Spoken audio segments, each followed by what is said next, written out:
ترند دون الكباب التركي اللي راه عامل ضجة في لي ريزو سوسيو. صراحة من أبل الوصفات اللي جربت. سلام مرحبا بكم معي فيديو جديد، ان شاء الله تكونوا بخير ويلقاكم الفيديو تاعي باحسن الاحوال. اليوم جيت نشارك معكم هذه الوصفة اللي انا عامله ضجة على المواقع. صراحة جاب بنا ما نحكي لكمش، بنا ولا اروع. نتمنى انكم تجربوه وعلى بالي باللي يعجبكم. نبداو على بركة الله. نسبقوا نحضروا العجينة تاعنا، هي الاولى باش ترتاح. نحتاجوا فيها كاس تاع سميد رطب،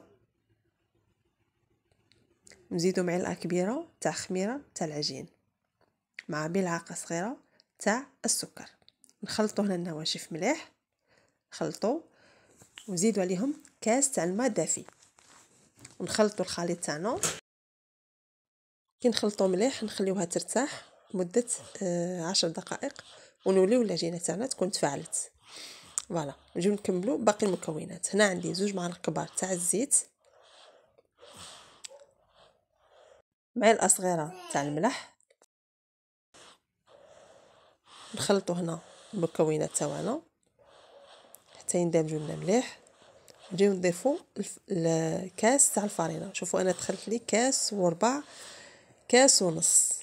هنا غربلوا لافارين تاعكم.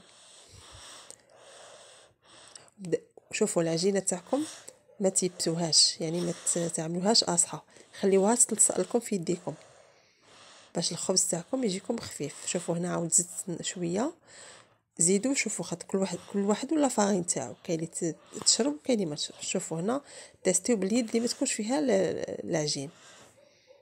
وهنا دلكوها شويه، هذيك هي مع اللي تدلكوها وتخليوها تريح تجيكم هذيك هي.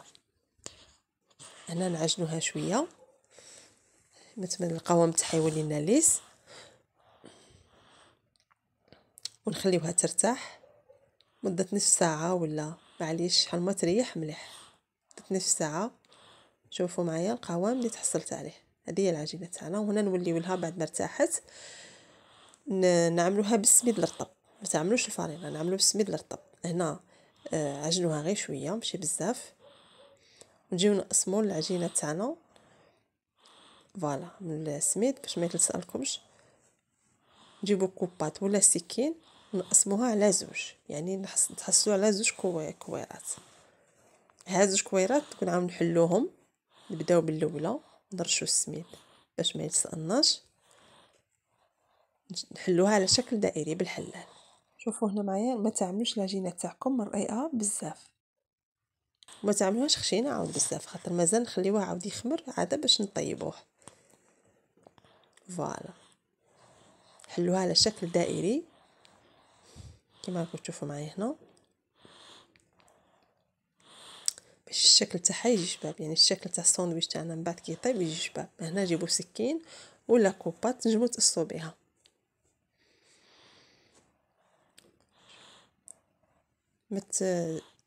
قطعوا بالسكين غير بشويه. وانا نجيبوا سنيوه تاعنا اللي كنا فرشنا عليها ورق الطبخ ولا بابي كويسون، ونجيو نحطوا الخبيزات تاعنا وبعدوهم شويه على بعضياتهم باسكو مازال يطلع ويجيكم خبز ولا اروع. يعني هذا تنجموا تفخصيوه باي حشو حبيتو. هنا نخليو الخبيزات تاعنا يخمروا. جهه اخرى نجيبوا اشواق تاعنا. هنا عملت نص حبه تاع بصل قطعتها شرائح مع شويه تاع معدنوس والكفته. كفته ماشي الصدر تاع الدجاج وتطحنوه، الكفته كما تعرفوا فيها لاغريس.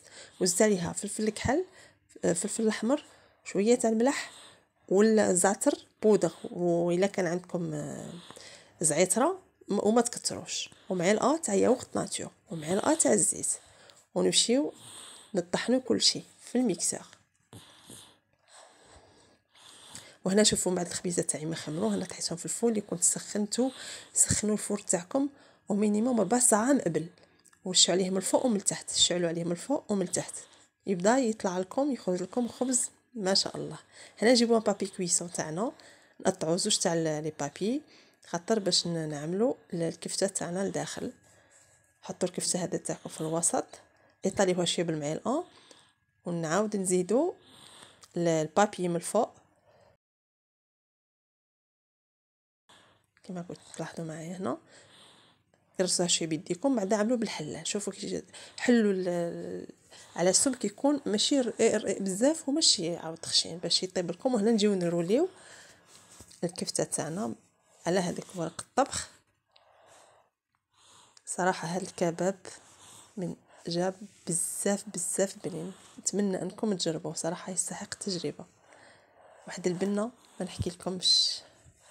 وهنا جيبوا الصينيه اللي تدخل لكم للفور وطيبوه ماكسيموم 15 دقيقه، ما تفوتولوش خاطر ينشف لكم وما يجيكمش بنين، صراحه يجيكم ناشف.